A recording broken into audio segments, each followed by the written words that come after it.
Jacques Fraissinet, bonjour. Bonjour.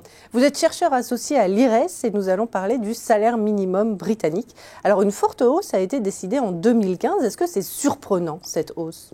C'était une surprise générale. D'abord parce que la hausse entre 2015 et 2016 était de 11%, ce qui est considérable. Et ensuite parce que l'objectif pour 2020 était de 60% du salaire médian, ce qui correspond à peu près au niveau actuel français. C'était d'autant plus surprenant que lorsque les travaillistes ont introduit le salaire minimum en 1997, les conservateurs s'y sont violemment opposés en annonçant une chute massive de l'emploi, une perte de compétitivité de l'économie britannique. Donc il s'agit d'un renversement complet de position de la part des conservateurs. Alors comment l'expliquer ? Alors il y a deux explications principales. La première, c'est que de longue date, l'économie britannique est coincée dans un modèle productif à basse qualification du travail, bas salaire, basse productivité. La productivité est d'au moins 20% inférieure à celle de la France.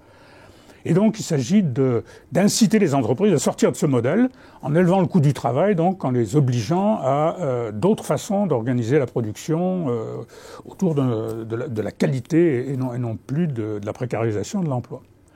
Et puis, deuxième explication, plus court terme, les Britanniques avaient développé depuis un certain nombre d'années ce qu'ils appellent les in-work benefits, l'équivalent de notre prime d'activité.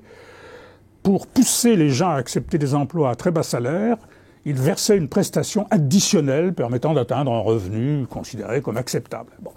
Il est évident que si on augmente le salaire minimum, on diminue d'autant ce que l'État a versé en prestations complémentaires. Donc les économies budgétaires ne sont pas négligeables.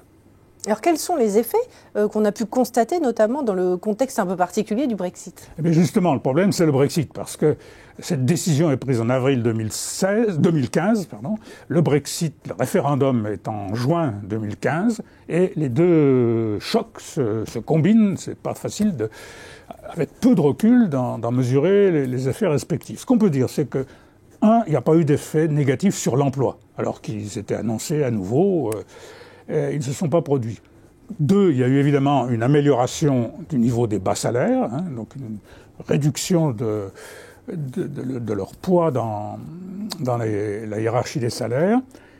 Et puis alors, peut-être quelques effets négatifs ponctuels, notamment dans les services aux personnes qui avaient une forte contrainte budgétaire. Donc, comme ils emploient beaucoup de salariés au niveau du SMIC, devant augmenter les salaires, il semble que la compensation, ça a été une diminution de qualité des services dans ces domaines. Donc c'est très localisé, mais ce n'est pas négligeable.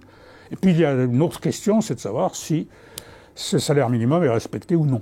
Alors justement, c'est la question que j'allais vous poser, parce qu'on sait que ce pays, quand même, au niveau du droit du travail, il n'est pas des plus défendus. Alors qu'en est-il ? Les chiffres sont discutés, pas très fiables, mais il semble bien qu'il y ait au moins 20% de non-respect du salaire minimum. Alors pourquoi ? Parce que dans la tradition britannique, ce sont les syndicats, bien implantés dans les entreprises, qui font respecter les droits des travailleurs. Et donc de ce fait, les services de l'État sont fragmentés, avec très peu de ressources, souvent peu de pouvoir.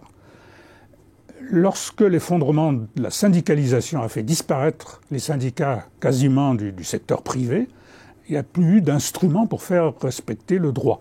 Et nous sommes dans cette situation où, faute de l'équivalent d'une inspection du travail en France, n'est-ce pas, le droit du travail est très, très mal respecté au Royaume-Uni. Et le gouvernement ne compte pas y remédier ? Alors, il a annoncé qu'il allait fusionner les différents services chargés du contrôle et renforcer leurs moyens. Donc c'est une promesse positive, mais c'est une promesse. À suivre donc. Merci Jacques Fraissinet pour cette analyse.